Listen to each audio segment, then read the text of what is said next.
একটা ম্যানুয়াল চাকা মিটার এবং ডান দিকে যে মেন সুইচটা আছে এই মেন সুইচটা 16 অ্যাম্পিয়ার।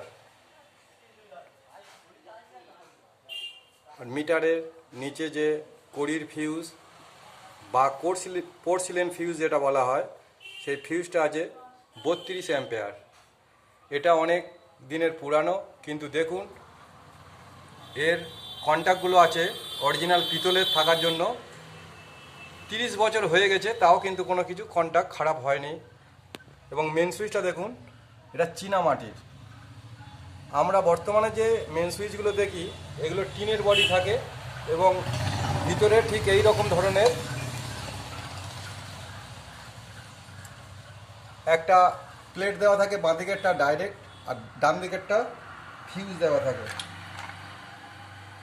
এই আগেকার যে ফিউজটা ছিল ফিউজের টপটা ঠিক এই রকম ধরনের, কিন্তু বিষয়টা দেখুন এর কত লংজিভিটি।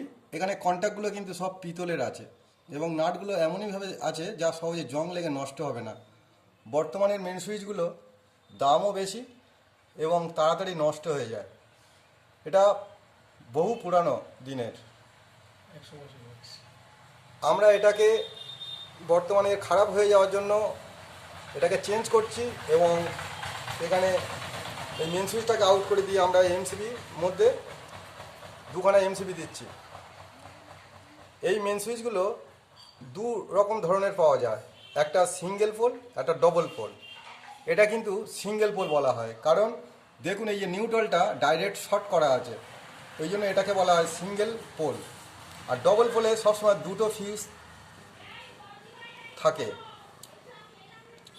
সেগুলোকে বলা হয় ডবল পোল।